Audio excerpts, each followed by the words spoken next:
fantasy football. Why the science of fantasy football? Who knows? Well, when you get a meteorologist and a biologist together, it's not going to be the bakery discussion of fantasy football. It's going to be the science of fantasy football, folks. It just simply means we're letting statistics guide us to an answer instead of cherry picking statistics to back up whatever we thought when we woke up out of bed this morning. And joining me as he does each and every week, he is the professor and a real professor, folks. It's John Bush. John, the season's getting close, and boy, oh boy, draft season is busy. So I got a miniature gripe, and then we'll have more gripe later. A miniature gripe. I just was drafting in one of my hopefully 50 redraft.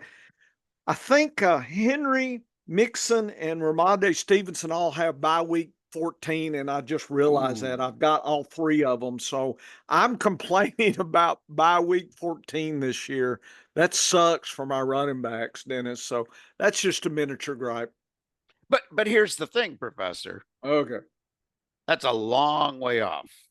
Yeah. So I'll figure it out. But some of your depth at running back, yeah, that won't be starting week 1. Yeah.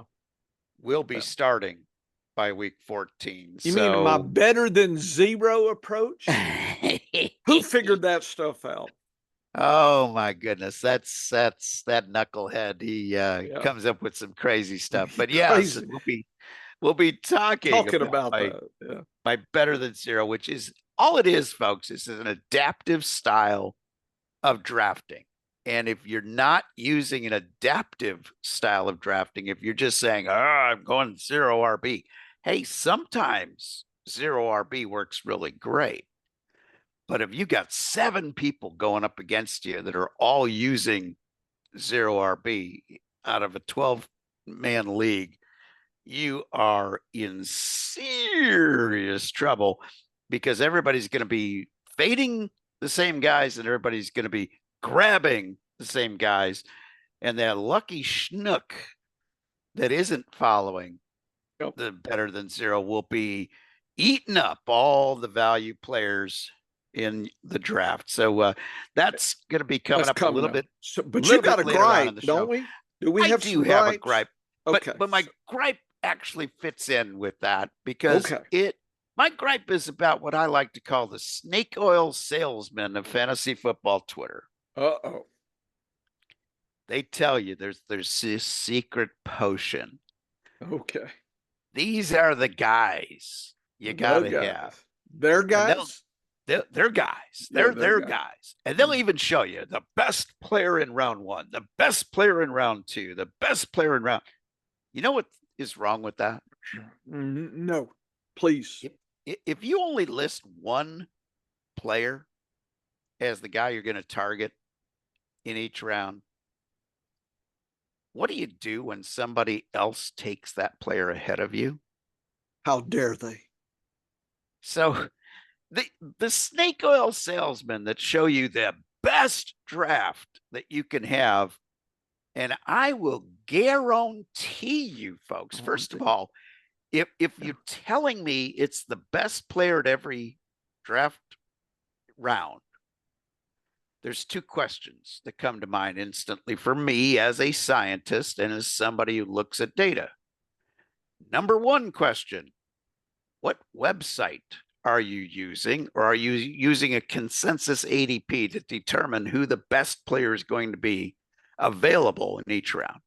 That's question 1. Question 2, what draft position are you drafting from? Because drafting 1st, 5th, 12th, those are 3 very different players to target in each and every round. And that one player who is the best player available is not going to be available more often than not, depending on your draft slot.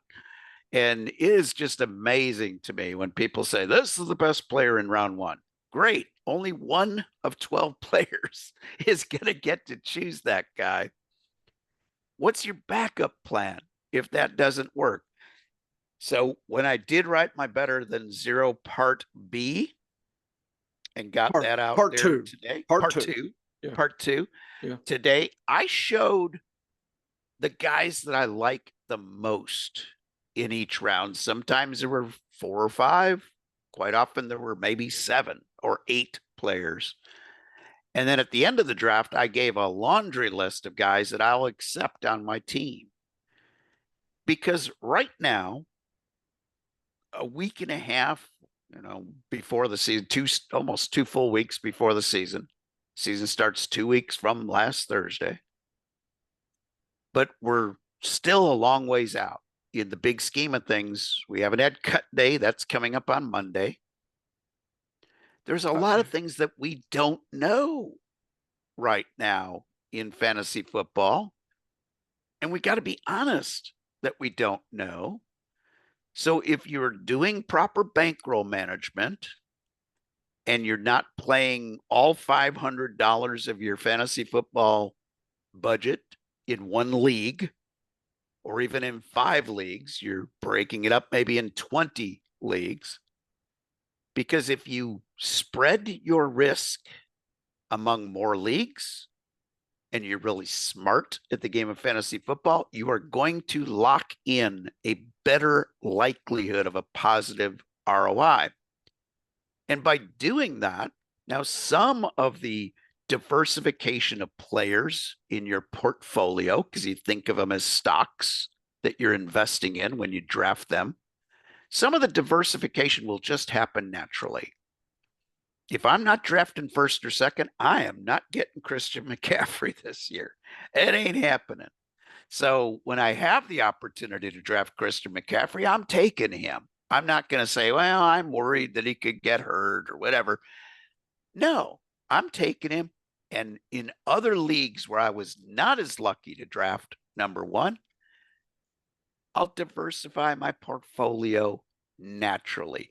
Professor, that's just part of the game theory, along with bankroll management, that doesn't get talked enough in fantasy football because all of these snake oil salesmen are telling you one best player to draft each and every round.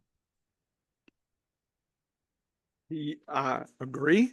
I don't even think about it like that. I'm looking more at building, thinking about our metrics, and that's my guide, and looking for bargains. And I'm trying to steer away from uncertainty. And when I've charted that, the first round for sure, it's like based on our metrics, Dennis, we can only make some, I'm gonna call it mistakes or venturing into the uncertainty zone. Okay, the rest of the picks are probably okay. I mean, as best as our metrics can say, right? So then the question is, do you RBWR first round? Historically, back, I don't know when I did this lesson, historically, the last, I don't know, 8, 9 years, RBs are uh, not the best choice unless they're the first 2 or 3. Okay, historically. Yes. So if you've lost the first 1 or 2, then I take a WR. So I've been taking a lot of Sun God and AJ Brown. I Oh, don't yeah. think I can lose on those 2 picks, depending on my draft slot. CMC, Brees Hall, if I'm up there and he's still around. If not, I'm doing a WR, then coming back looking for people like Henry, others maybe that or maybe Travis Kelsey if they've done. I will take AJ Brown and Kelsey or Sun God and Kelsey, and then I'll work in some RBs. So I've done I'm in 30 redrafts right now. That I've done a lot of that second round, and if I can't get Kelsey, then I'm switching to a later tight end, Kittle or Njoku or Ingram, and then, folks, the secret sauce, I'm taking Hawkinson. I Okay, love because I that pick. think that he will reward me later. So I'll hand the crown off to him if he's well. And then, quarterback, if I can get Mahomes, that's great, especially if I got Kelsey. If not, Love or Dak seems to be okay. And then I usually been taking a second one. We got 20 picks, so I'll probably take a second one. But the second one depends on if Herbert or somebody like that's golf, or it just depends on the slide, you know. But I am very flexible and adaptive, but it just I tend to pick the early Brees Hall and CMC, and if I can't get those two, then I've been going Sun God or AJ Brown. But worried about Jefferson. I've taken him a Oh few yeah. times. Yep. I'm just of those five he's kind of that's if everybody else is gone, okay, I'll take him. But I'm not. I'm worried. Look, as you can be worried. I'm concerned about Minnesota, especially early. I think he'll pay you back later. But I think Jalen, because don't they have a new quarterback this year? Is he a Oh rookie? yeah. Yeah. And well, the rookie went down with an injury. So Oh, now now who is it? you got Sam Darnold. Well, So he's not going too high. People, so you got the great wide receiver kind of quarterback scenario that we see a lot, right? Stafford this year, way deep. Yet we've got Puka and Cup. It's and I need to do some more data. I just hadn't really researched that question. Does an ant quarterback really hurt you? I mean, well, well, I versus Mahomes is the opposite. A stellar yes. quarterback that works with whatever's on the board for him. Complete opposite of a Stafford or a Darnold. So I actually have some data on Darnold Okay. because we do have a guy to compare Okay. um, that had Darnold as his quarterback. Okay. And when Darnold was his quarterback, Okay. we all made excuses Uh-oh. for him. Okay. Uh-oh. Uh-oh. That doesn't sound good. No, Excuse. it's horrible. That's not good, Dennis. So last season Yeah. with Justin Fields Uh-huh. and Tyson Bagent Yeah. splitting quarterback duties, DJ Moore had an Yeah. MVP index of 74 or 94. Sorry. That's good. I can live with that. 94. Yes. Not as I would like as my two. Oh yeah. Yeah. Yeah. Not a bad two. Yeah. So the year before, with lousy quarterback play in Carolina, Who's he his was a 40, quarterback? he was a 47. Who's his quarterback in Carolina? It was Or who else? or, or It was not Darnold. yes. Darnold. Yep. Oh, that, So that's not good. I look That's at the last time Darnold was a starting quarterback, uh-oh. and he cost another player a lot of points. Ooh, Okay. not good. So uh, is that do we have enough based on that? When Sam Darnold was quarterbacking, we we had data that suggests now Darnold was pulled after the first few games there. Yeah. The year before with DJ Moore full time, Mm-hmm. he was at around the 80 mark Mm-hmm. for MVP. So we look at that data and we say between the two seasons, between those 18, well, yeah, about 18 games that Darnold played, he had a MVP of about 75 on average in those games. That sounds like a two to me. He Not first round. no, so he had a 94 with Justin Fields and Tyson Bagent, who are not exactly world killer. But They're not as good. Fields with my calm Fields was didn't good, do but too bad. was Fields as good for his wide Uh, receivers? as Kirk Okay. Cousins Okay. was Okay. for Justin Jefferson. Yeah. I Yeah. Yeah. don't think so. Yeah. Okay. So if we look at Justin Jefferson's numbers, his MVP with uh, Cousins. with Cousins at quarterback was like 131.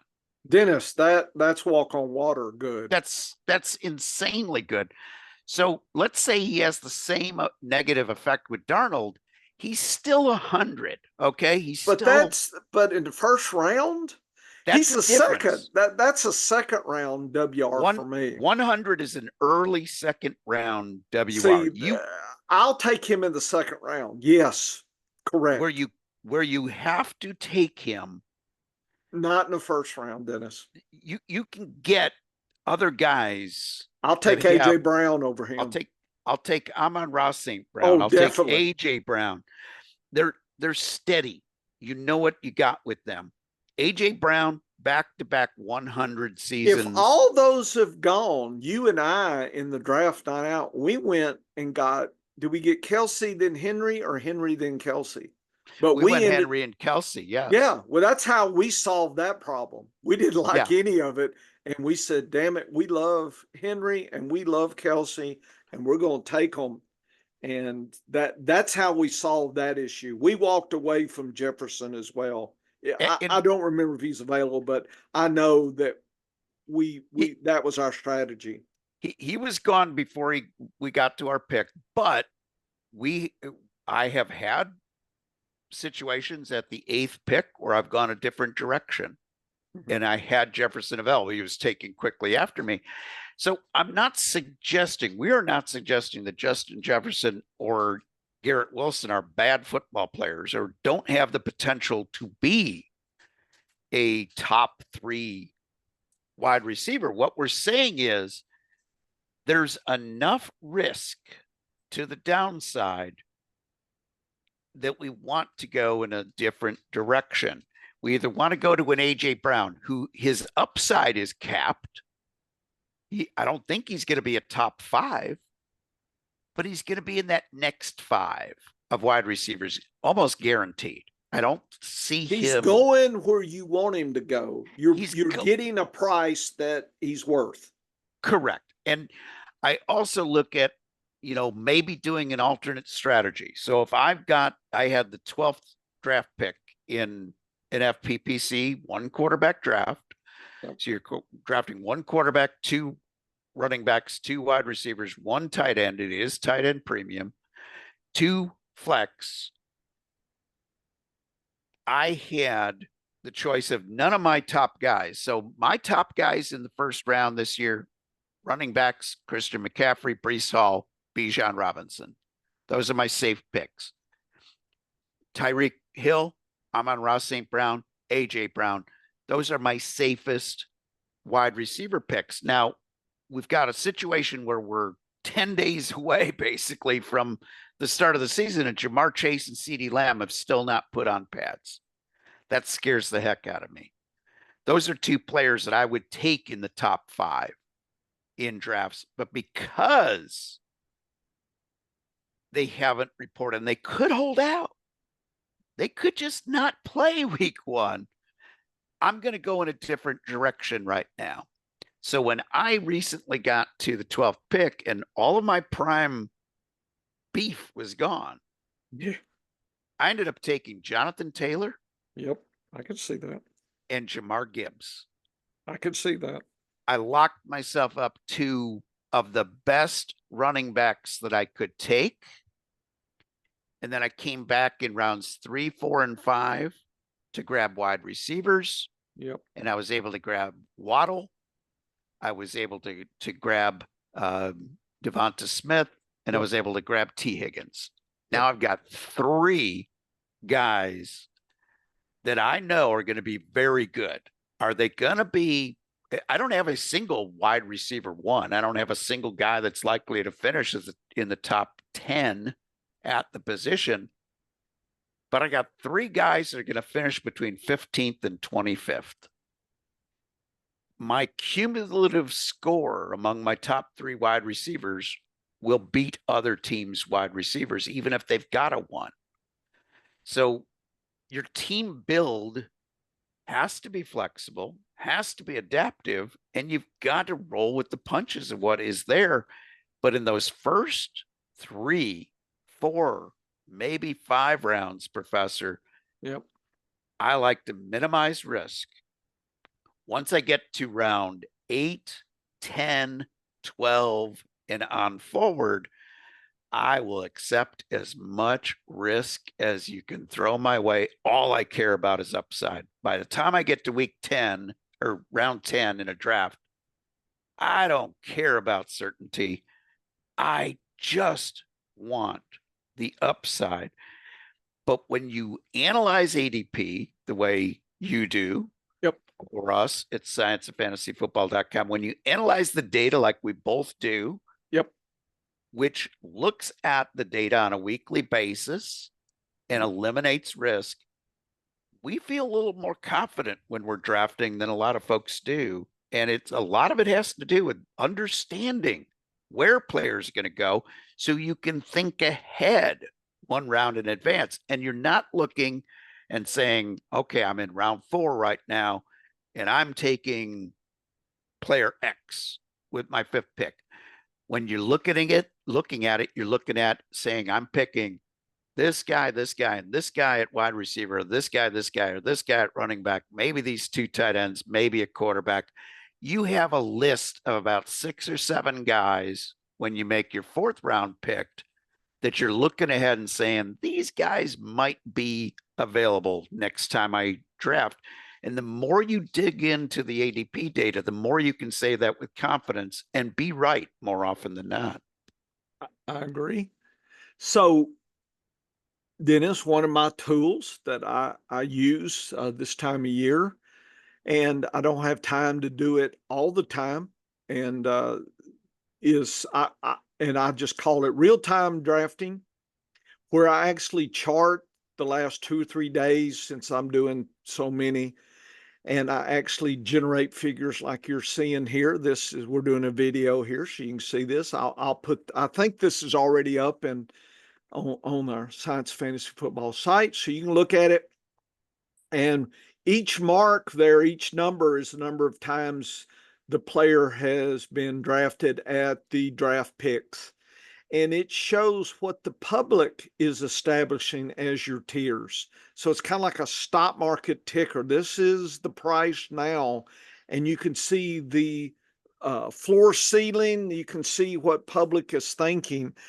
And before we talk about, for instance, the quarterbacks, Dennis, my mini gripe is that sites should give us this kind of data daily. We should be able to tune in and see the last 100 drafts on your site show us this kind of data. In other words, I don't want a week later to finally figure out, hey, did I miss some news, or is the smart people doing something? This makes me feel better, and at least I can weigh the uncertainty a little more. So I get the idea of what the public sees as tiers, and I get the kind of the floor ceiling concept. How far can some of these players drop, and I can plan to get them. Kind of planning, folks. You've got to plan. You cannot walk in, 6-pack in and flip some funny sheets and get your lucky rabbit's foot and try to make things happen. It's just not going to work, especially if you put money up, or you don't want to be humiliated, have to eat at the Denny's, for 24 hours on $10, or whatever punishment they, wear a sign, I suck at fantasy. Come on, y'all don't want to do this. So real-time drafting, it should be available. This is one of, if I was designing and had a magic wand, this would be one of the tools that people could see. You could just see it. It maybe even change every hour or something. I would love, the sites could do this if they wanted to. Just nobody's asking for it because I don't know anybody's thought about it, Dennis. I've never seen this thing before. This was Tuesday and Wednesday of this week, Dennis. So I don't have time to spend all my day to do this.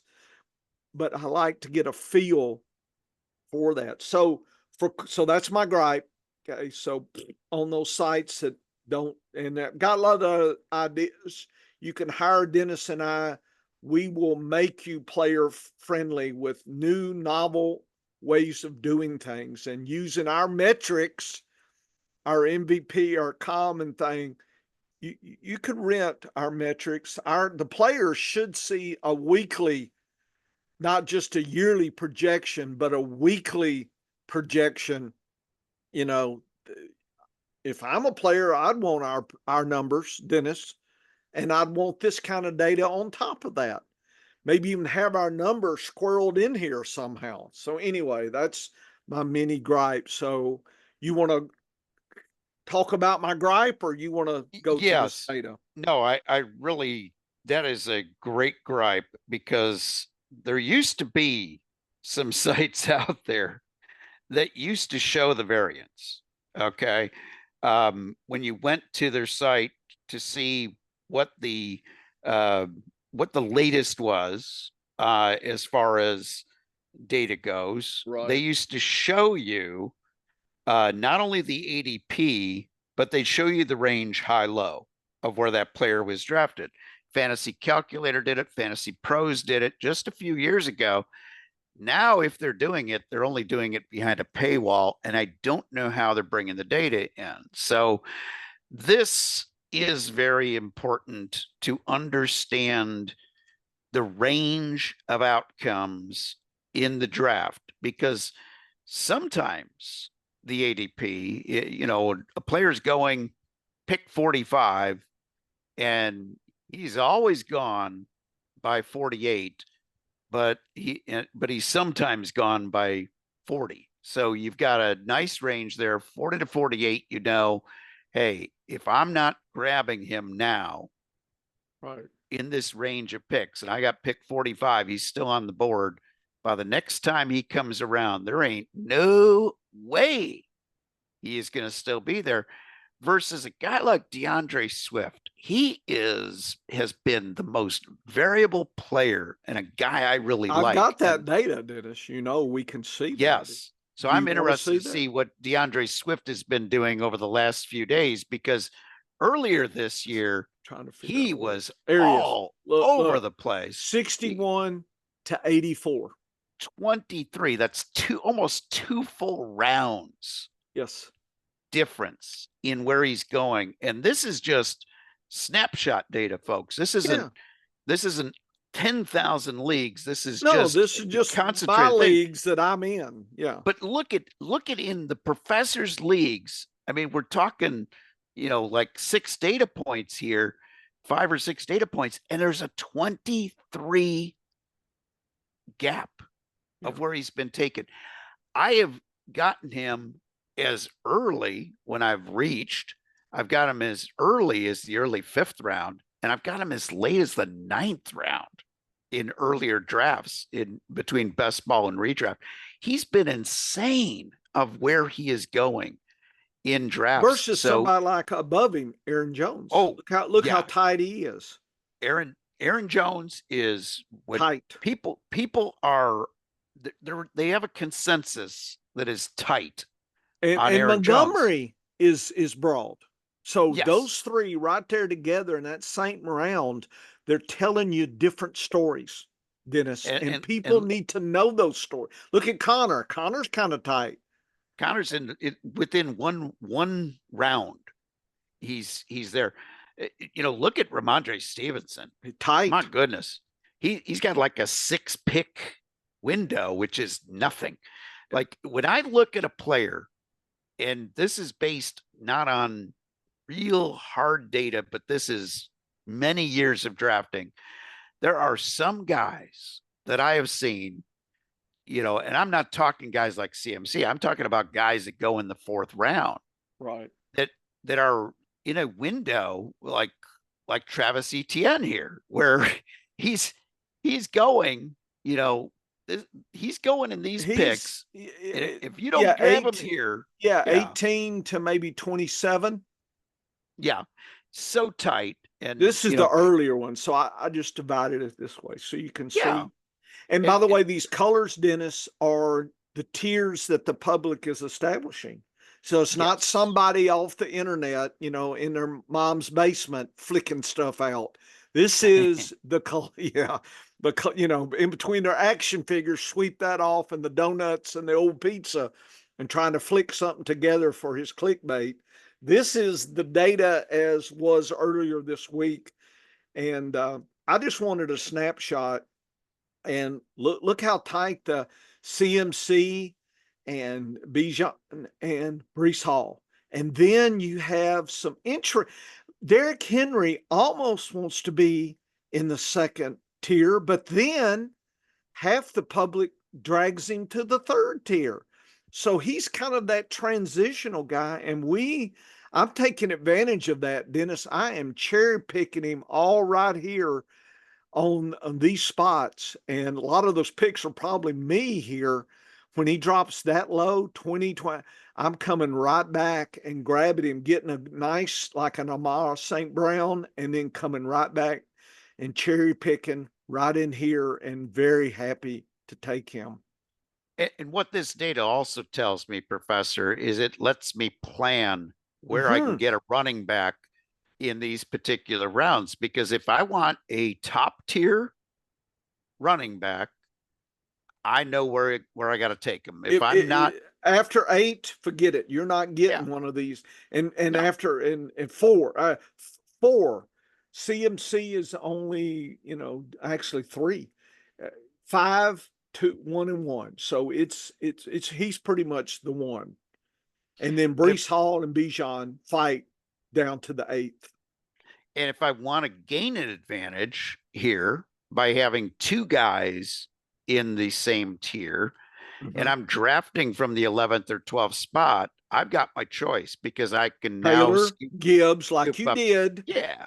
Barkley, or maybe Henry, but or Henry. I would argue Henry. This data tells me I might want to gamble with him a little bit, be greedy and take a Kelsey, then maybe he'll fall. If I've got a turn or something on the 24th pick, if I've got CMC, I might get Henry and somebody else. But if he doesn't fall, you still got a shot at Pacheco, definitely. Kyron Williams. ETN. And this is the way you have to draft, is you have to ask these questions. If I go here and I want a running back next, who are going to be some of my options? Yep. And what we do when we are conversing about a draft pick that we're about to make is that we will throw out, okay, these are the guys I hope are there. Do you think they're going to be there? If not, maybe we need one of them now. And by contrasting that to each other, and you're not locking yourself in. You're not saying, oh, if I don't get so-and-so, my whole draft is dead. What you're saying is, I've got groups of players that I want to grab one from each of these categories. It's, you're at the Chinese restaurant. You want one out of column A, one out of column B, one out of column C. It's how you build a team. But column D is the salmonella choice, Dennis. As a microbiologist, I would tell you, I'd take my chopstick. No, Dennis, let's not go for this over here. There you go. I'd help you out if we ever do get to eat the Chinese buffet, maybe at the expo next year. I'll show you what we should avoid there at the salmonella bar. And add the spice that you can. That's the thing. That's why you have the wasabi, Dennis, because it's actually shown that wasabi can kill bacteria. So that raw fish with wasabi and the pickled ginger, the pickling and the wasabi helps lower that bacteria.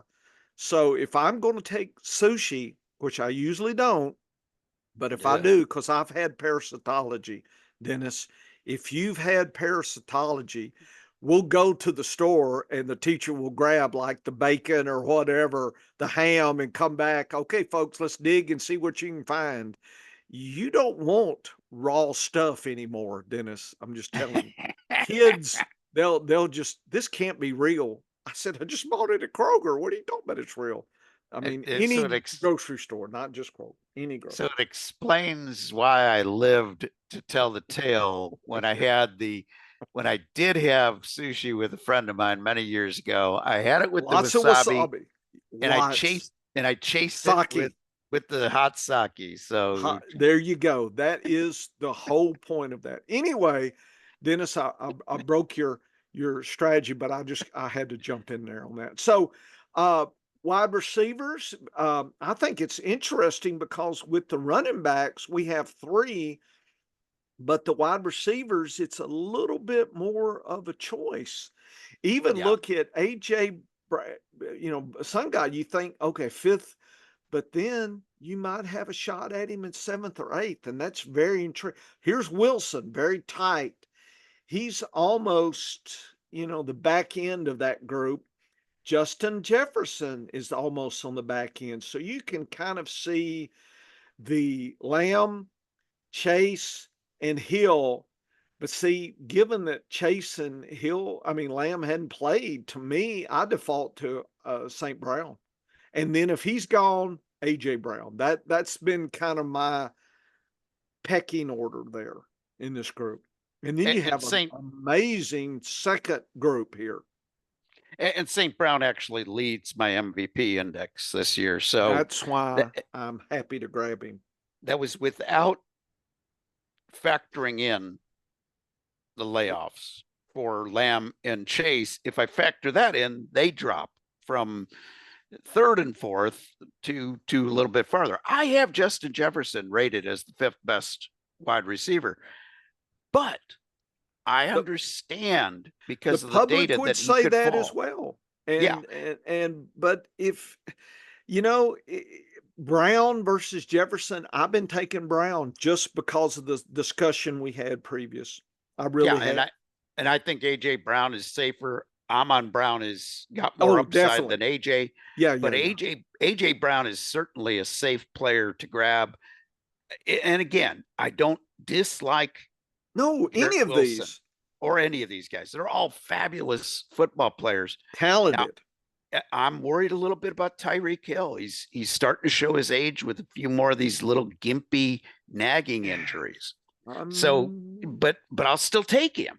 But if I've got the option of taking Amon I've been Ra, taking Brown over yeah, Hill. If Brown's gone yep. and Hill's still there, I'm taking Hill.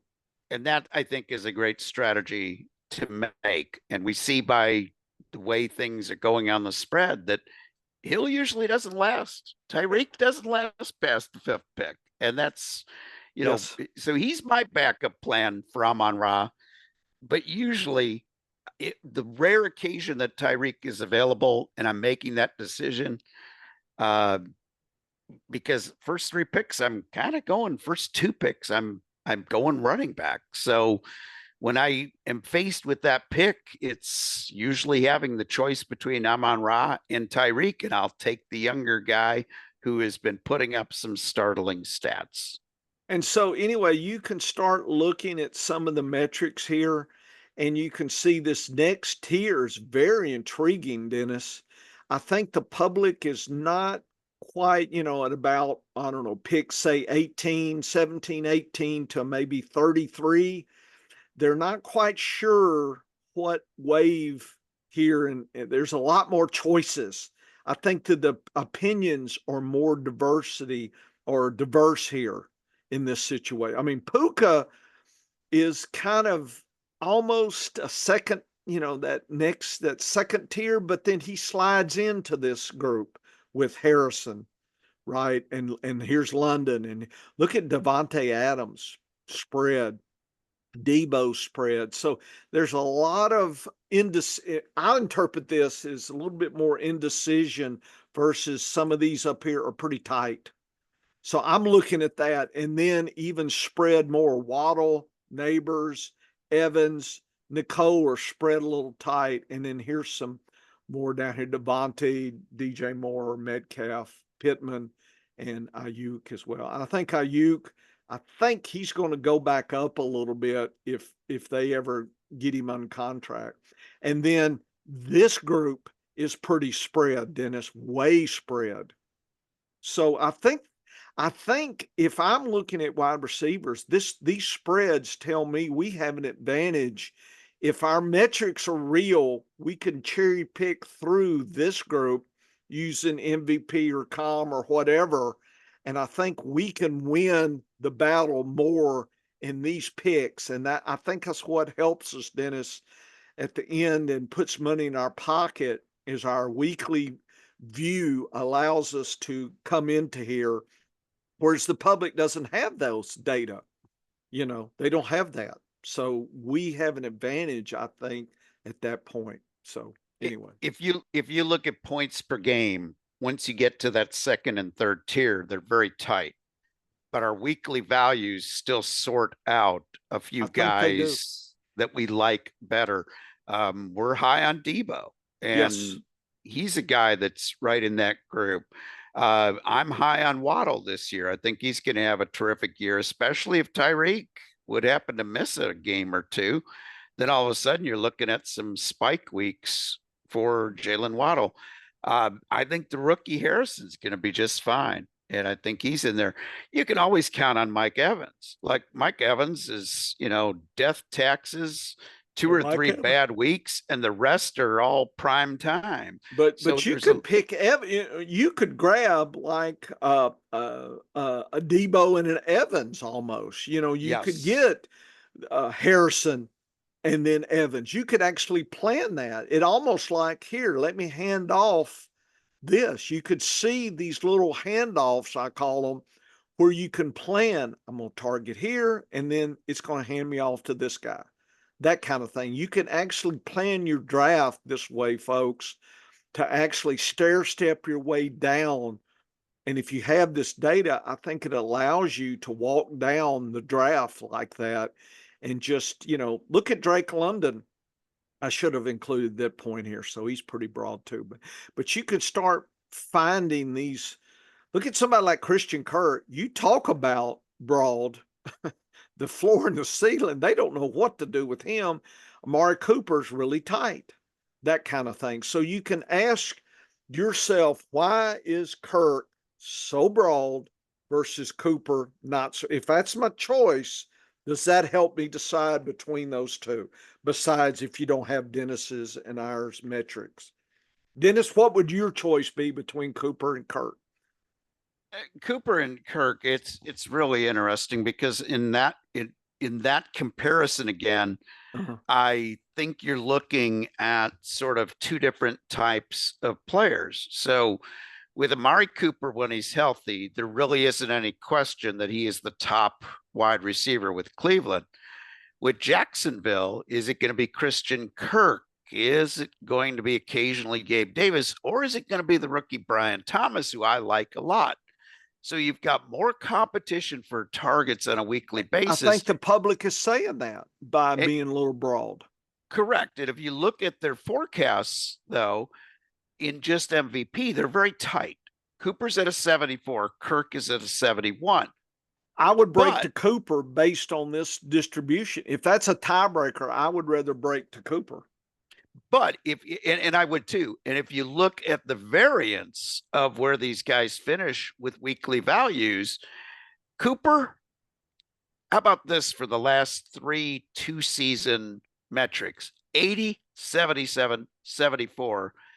That's as consistent as it gets. You're Yes. always averaging a good solid year.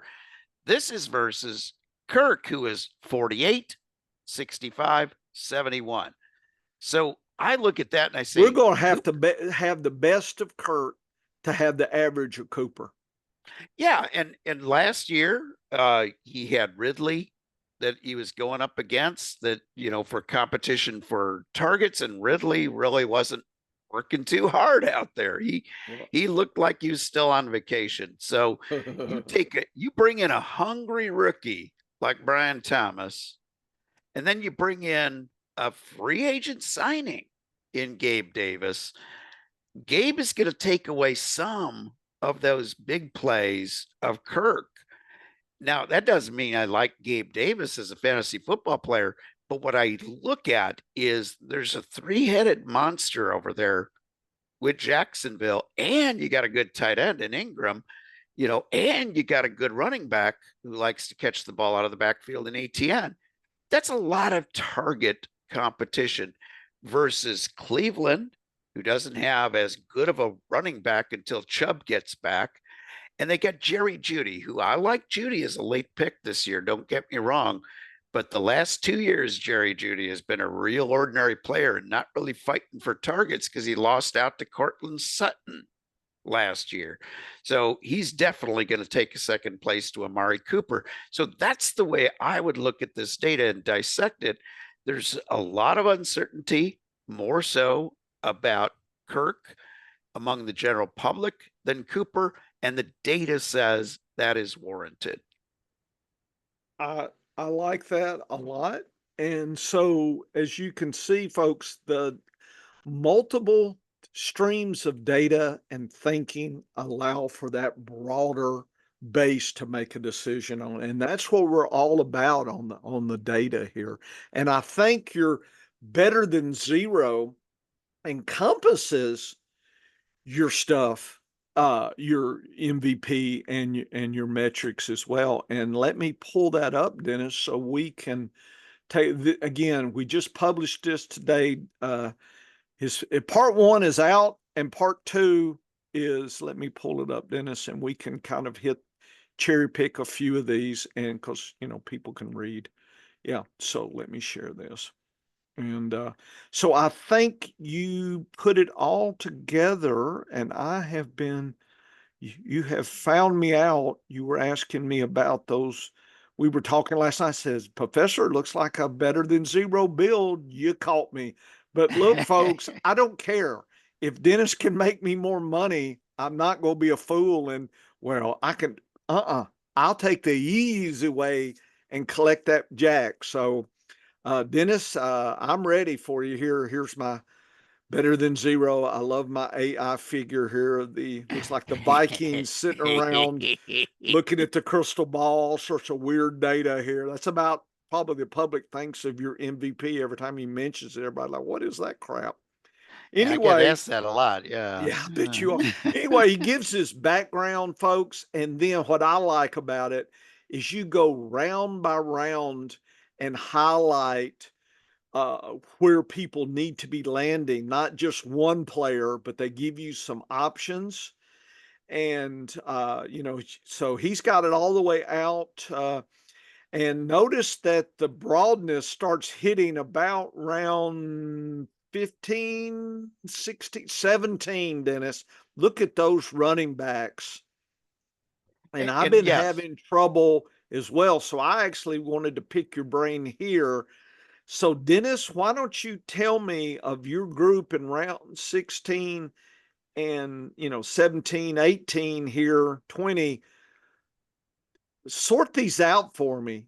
Give me the top two or three out of this big laundry list, because I've been doing the better than zero and having the questions come to me on this. These are my choices. Help me out. Who am I looking at here in some of these so RBs? first of all, very very briefly, so if Okay. somebody is just tuning in and they haven't Okay. read the article, they haven't seen, they haven't heard the concept of better than zero.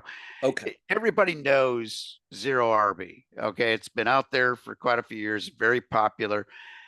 Better than zero is just an adaptive draft strategy where you go after the best player available early in the draft.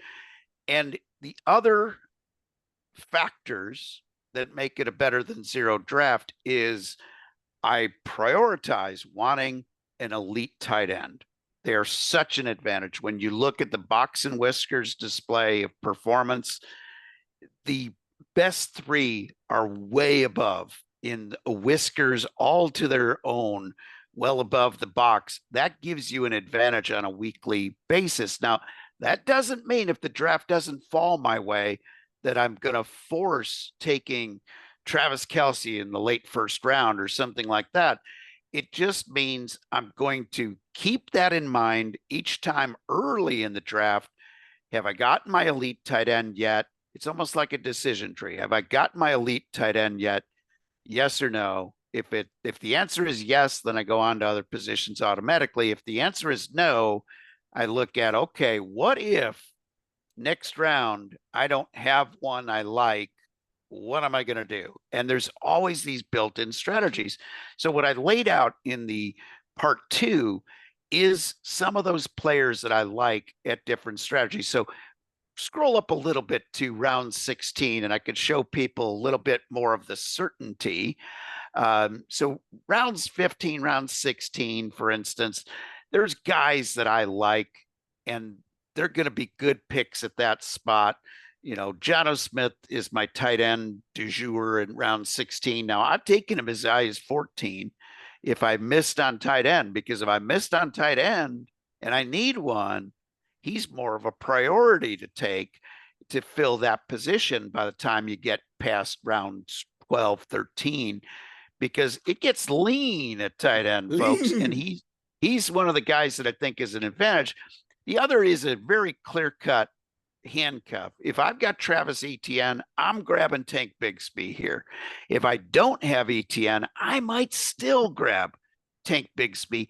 It's not because I think he's going to beat Etienne out for a job, folks. I don't believe that. I don't even think he's going to cut that much into his volume. While I do think he's going to get a few more reps, I still don't think he's going to be a weekly play unless something happens to Etienne. But here you can see I'm really certain about players. At wide receiver, I love Marvin Mims. And these players I put in order of how I like them. Okay, so I like Marvin Mims better than Demarcus Robinson. I like them both better than Wan'Dale Robinson. That's how this goes. I like Jonnu Smith or Tank Bigsby better than I like any of those wide receivers as well. But by the time we get to round 17, folks, here's what ends up happening. By the time we get to round 17, it gets more broad-based. Your strategies start evolving. Now, in these FPPC leagues, that's the absolute earliest. Round 17 is the absolute earliest that I would even consider taking a defense or a kicker. Usually don't until 18, 19, or 20. You've got to take one in FPPC. So you've got to leave round 20 with a kicker and a defense. They don't let you add them later and stock up on running backs. But in this case, when I look at these players, by the time we get to round 17, I'm going, oh, man, it's getting lean around here by round 17.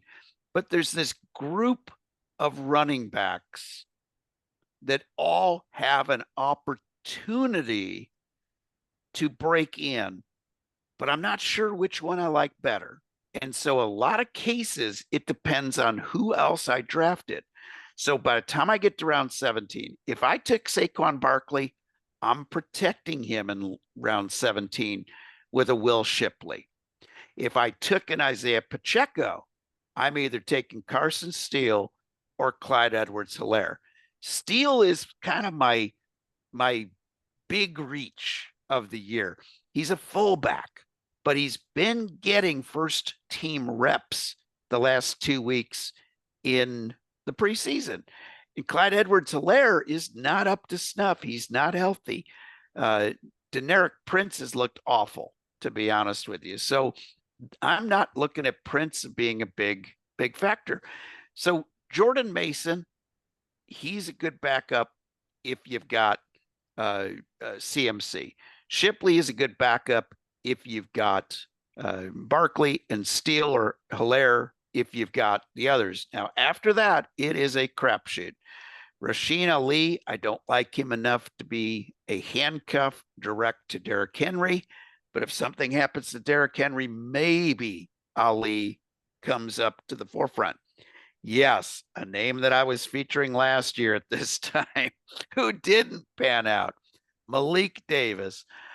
I still don't think Dallas has anybody on that team that can hold down that job consistently and be a great performer. So I'll take a shot at Malik Davis in a few drafts.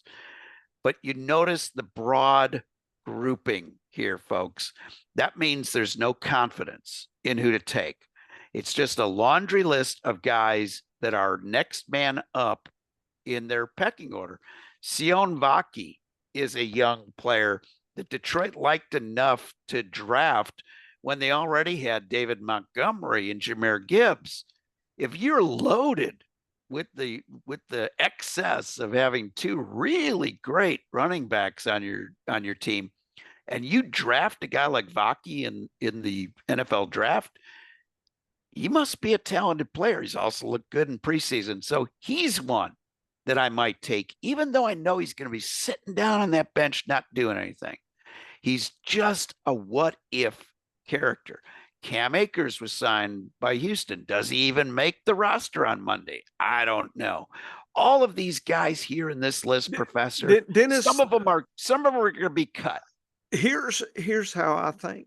These are on my Rolodex. As soon as early injuries happen, I look over here. Okay, there's 2 or 3 I would take. I do like Jamal Williams if I've had Kamara, because that once the coach is trashing Miller, and I pay attention to New Orleans. I'm a New Orleans fan. It's hard to be one after all these years, but I've been taking him as a free square. So I would, for me, I'm taking him around 18. I wouldn't take him in 17. I would like I took Steele last night, round 18 myself, because round 19 and 20, FFPC, you got to have a defense and a place kicker. So I have no choice. So round 18 is my free square. Jamal Williams is one. I've been taking Shipley, Steele, Ali, Lube, Dylan Lube. I've been looking at him. Guerrero, I liked earlier in the season in best ball, but he's kind of, I think he's got illness or he's been gimpy. Guerendo's not been playing. So yeah, so he's moving back to I think I'll just sit, wait on him. But in best ball, he was worth a stab. And I don't know who else I've been taking, but I know I've been taking Shipley. I've taken some Clyde Edwards-Helaire in best ball, but I'm kind of getting off of him because of his injuries. Ali, as you say, I haven't done that. Simone Vaki. How do you say his name? The one Sione Vaki. Vaki. Yes. Vaki. Okay. Sounds Polish. I don't know. Right. Anyway, Dylan Lube, I've been taking. Sermon, he's not healthy, right? Or something's going on. He's been gimpy too. Yep. So you got you got to be careful. There's some minefields here. Right. Yeah, and here's the thing: is these are disposable players. So you're taking one of these guys, and this is why I also prioritized in this list in these rounds the quarterbacks, because if you need a backup quarterback by the time you get here, if I've got an elite quarterback and I just want to grab a second guy to make sure I've got a backup just in case, I'm okay with grabbing Rodgers, Bo Nix, Baker Mayfield, Will Levis. I'll go to bat with one of those guys as my backup quarterback. Okay. And that's why I've got them prioritized, because I'd rather take a second or maybe even a third quarterback in the rare occasion than take some of these really ordinary players. But you notice the wide receivers that I have there. Nice. In round 17. I like Quentin Johnson, McCaffrey, Boyd, Javon Osborne. I've taken if I wanted, but usually, Dennis, at this time, I've gotten 5 or 6 solid wide receivers. I haven't really been fishing in these pools yet.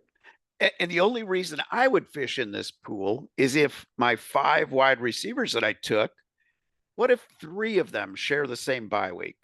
Now, all of a sudden, I'm going to need a 6th wide receiver. So instead of waiting for waivers when I need them in that round, I'll take a Quentin Johnson. I love taking a shot at Luke McCaffrey late now because he's got an opportunity. Tyler Boyd's got an opportunity if is gimpy over there.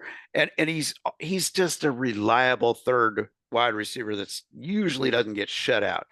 Javon Baker is the other rookie wide receiver for New England. Somebody on New England is going to step up and be fantasy worthy. Most likely to be Polk, could be Baker, could be I KJ think you have Osborne, Polk. or Where do you have could Polk? be. I have Polk way up the list. Yeah, you He's coming do. much earlier. So the idea Yeah. is, if I'm wrong on Polk, or if I take Polk, There's maybe I take, DeMarco yeah, Douglas there. Mario Douglas is up Yeah, there in the yeah, 16th round. yeah, yeah, So yeah. if I take Polk and I don't take Douglas, maybe I take Baker, maybe I Mm-hmm. take KJ Osborne. I have two possibilities of that New England wide receiver that is going to emerge. This is the same strategy for Puka Nacua last year, folks. I didn't know if Nacua was going to be a great player. I just knew he had the opportunity, just like Luke McCaffrey's got the opportunity this year.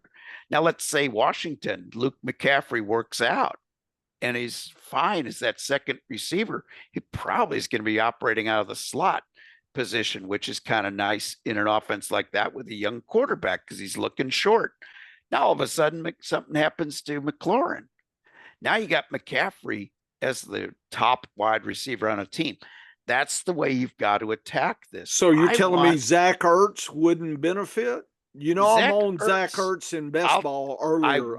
I have been taking him lately, but I took him in best ball as my third all day long.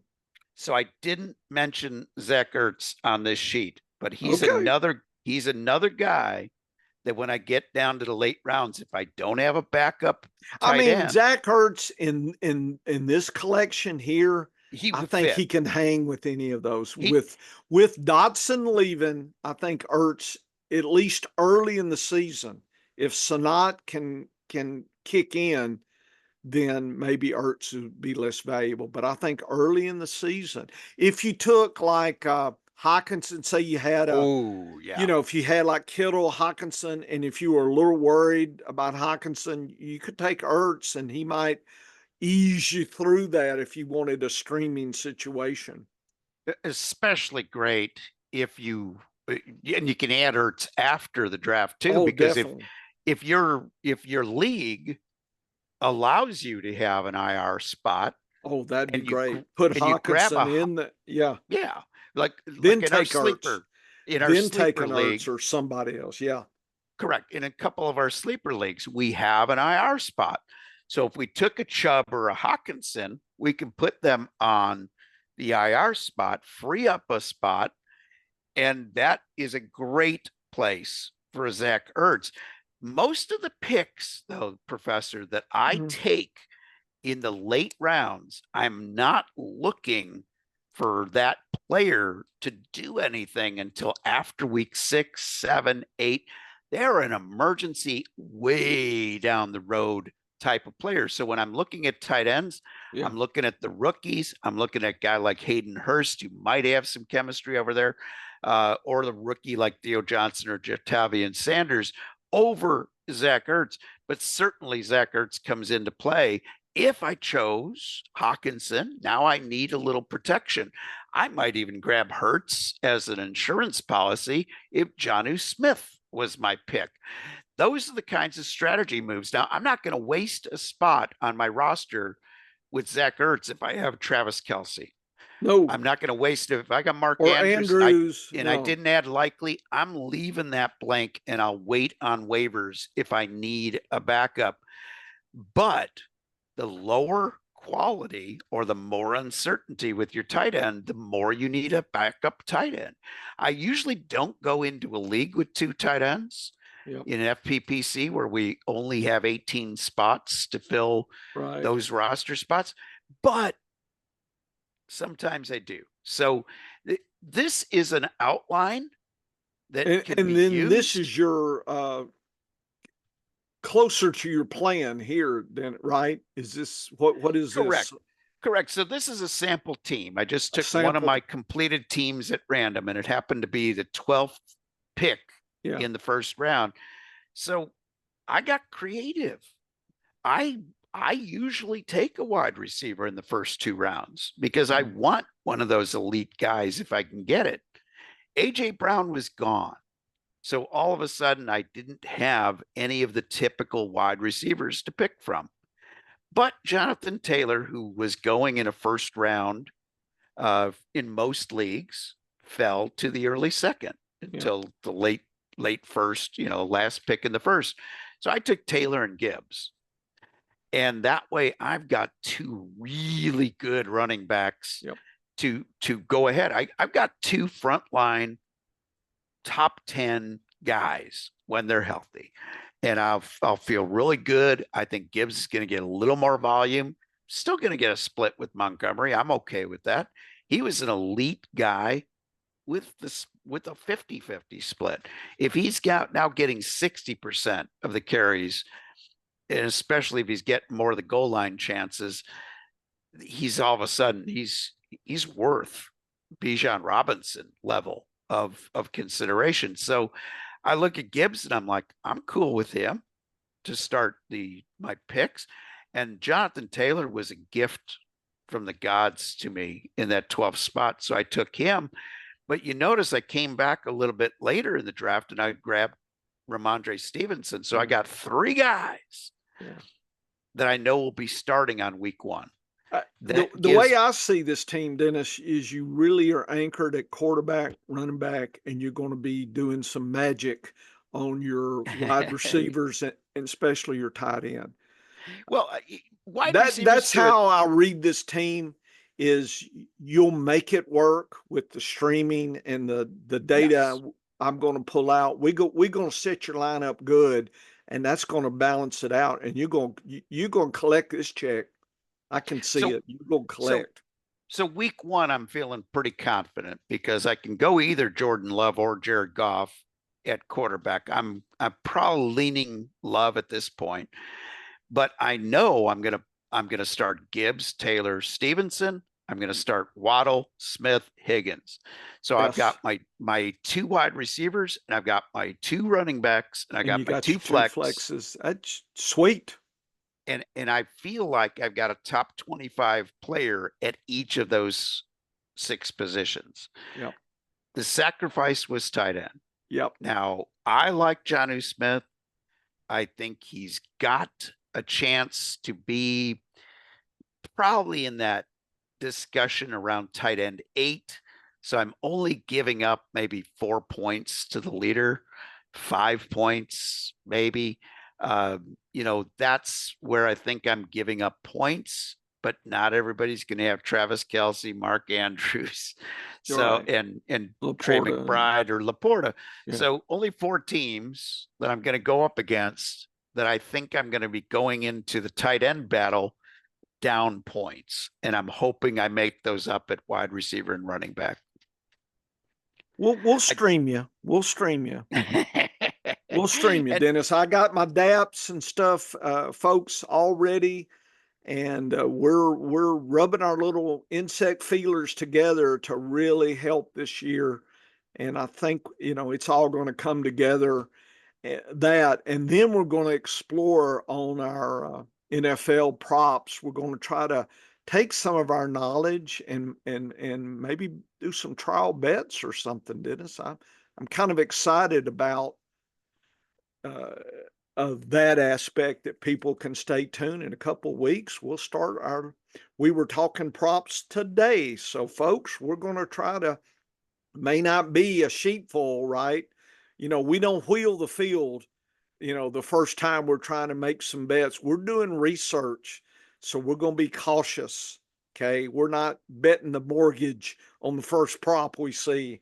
So we're, if you need that kind of action, you need to go to the racetrack, bet your sports book, and you need to bet those props and then go wheel your profit on a show, a harness track, do show poo on number 1. There's the professor's trick. I always bet those inside standard breads there. My one system. It works until it doesn't, Dennis. And here's the thing, Professor, is you cannot play, you can't have too much action and expect to win when it comes to prop bets. You have to pick your spots. Now, I've already been playing with this with our Oh, data okay. because using our knowledge Yeah. from efficiency data, Okay. from our defensive matchups, Yeah. from our Vegas data. Yeah. Last year, I Secret took stuff. I took Yeah. the $10 that Sleeper gave me, Yeah. That's good. and I played one 3-leg parlay Yeah. on props Yeah. e- almost every week of the season. Nice. Went from $10 Yeah. to $102. Ruh-roh. And I also threw away a few dollars along the way in NBA bets. So if you look at my Dennis. yeah, don't dabble in stuff you don't know about. But they looked so tempting Tempting. on some of those props. But here's the thing, folks. If I just look at my success on football last year, I had an increase in my bankroll of about $115 playing one parlay a week. And I don't believe we're going to be finding with our data more than two parlays that we want to play on any given week. We might find 7, 8 bets that we like, and we might take combinations of those and build maybe two 3-legged parlays. Our goal, folks, is not to have the adrenaline rush of a lot of action. Ooh. Our goal is to make money. And that is the difference between a sports betting investor Yeah. who is using the data on their side and the action junkie who's got to have $5, $10, $20 on every single game, every single week. That's not going to be our game. Our game is to be spotting some props. We might occasionally play some over and unders that we like, but our money is going to be made or lost. And this is a beta test. So we are saying there's a potential we could lose. Oh yeah. But the data's on our side. And if we get smart at it, folks, I think that turnaround of $115, $120 that I saw in my bankroll last year is going to be real easy to eclipse. Now we are beta testing. We're going to be doing a lot of $2, $5 bets just to sample it out, but we will show our picks. We will show our results for the first 4 weeks of the season and show you what we're doing. But we will show you with the proviso being do not bet your mortgage on this. Nope. This is just being tested, and we're going to, but we're going to show you our work in real time so you can see whether our methods win or lose, how much they win or lose. We'll show our ROI. And then starting week 6, we may or may not have something for you publicly in the way of a tout sheet, similar to the way we used to get tout sheets for the horse racetrack, and yours truly used Well, to write one every occasionally. Dennis, you know you're an action junkie when you're down to the what we used to call the shoe money. Yeah. So one of my dad's friends, he'd hide like 20 bucks in his shoe, and he'd lose it, and then that was enough to buy some beer and a hot dog from the hot dog man on the way out the door. You know, I'm just saying, when you're betting your shoe money, you probably crossed the line, Dennis. So, folks, that's the limit. There is when you're going into your shoe, get that last 20 bucks. It's getting lean, folks. Don't ever go into your shoe money unless something is just crazy happening here. Unless the horse is winking at you, saying, "Bet me, bet me." If the horse is talking to you, you might have other problems other than worrying about pulling the last 20 out of the shoe. Those So shoe my money, Dennis. so Those my shoe bets. my dad had a different strategy. Okay. Okay. Yeah. Because my dad was a really smart gambler. So he would start out the meet with a bankroll. Okay. Yeah. But every time he cashed a winning ticket, and this is back in the day when the $2 bills were in circulation at the I racetrack. remember that. Yeah. So every time he'd get a $2 bill back from the cashier, he'd fold it up and he would put it in his wallet. And he would just slide it in, like right behind the driver's license type of thing, right behind the insurance card. He'd slide it into his wallet, and those $2 bills never came back out unless he went on a losing streak and lost his bankroll. And then he would bring his lucky $2 bills, he called them out. So, Professor, I have 4 of those lucky $2 bills. Nice. From my dad after he passed away. Nice. That have been in my wallet ever since, all the way to these days. And I've never gone on a losing streak so bad that you had to pull those out. Had to dip into the lucky $2 bills. Well, Dennis, I'm gonna just tell you the truth. Out here in Arkansas, we go to track. We don't wear shoes up here with the hillbillies. So I don't even carry shoe money. But that was my dad back in the day. That is hilarious. So head on over to the ScienceOfFantasyFootball.com. I love that shoe money story. That's always good. And we will try to keep you out of the shoe money. We hope. When we beta test our things. Hey, that $112 in my sleeper money might be down to 0. We might find out that we're not as smart as we think we are, and that Vegas is smarter. That's always a possible outcome, folks, when it comes to gambling. That's something else that we learned at the racetrack the hard way. So head on over to the ScienceOfFantasyFootball.com. You could check out my article on Better Than Zero. See if it works for you. Put it to test. Part 1 and 2. Part 1 and 2. And please let me know what you think. Find me on Twitter at DMikeMedia. You can contact us through the site as well. And right here on ScienceOfFantasyFootball.com, head on over to For Frequency's Sake. Check out our other podcast called The Data Lab and all the fun stuff going on over there at For Frequency's Sake. And of course, head on back here next week for another edition of The Science of Fantasy Football. Dennis, where are my shoes?